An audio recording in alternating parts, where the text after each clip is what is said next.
Ciao a tutti, oggi vi voglio parlare del mio ultimo acquisto presso Amazon. Avevo bisogno di un hub USB, cioè di un duplicatore di porte USB per il mio computer, perché il mio computer, che è un desktop dell'HP che ha circa 5 anni, Windows 10, ecco, alcune sue porte non mi rilevavano più i dischi fissi che utilizzo spesso, essendo io blogger, facendo video, avendo bisogno quindi di questi supporti per memorizzare fotografie e video.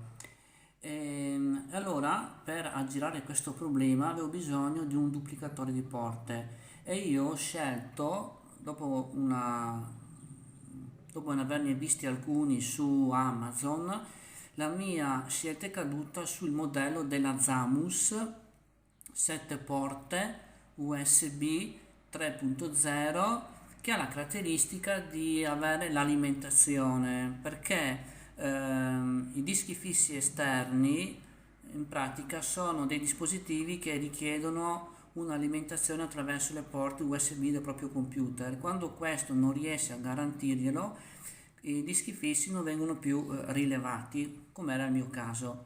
Per cui avevo bisogno di un duplicatore di porte che fosse alimentato a corrente. E alla fine appunto ho scelto questo modello, gli ho dato circa una quarantina di euro e mi trovo molto bene. Adesso vi faccio vedere come funziona.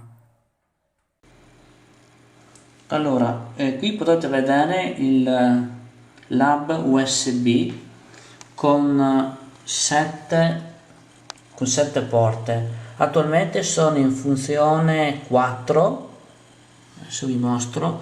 Quelle in funzione sono accese, mentre le altre 3 sono spente. Per accendere le porte USB c'è un pulsante qui a fianco, basta premere questo tasto e si accende.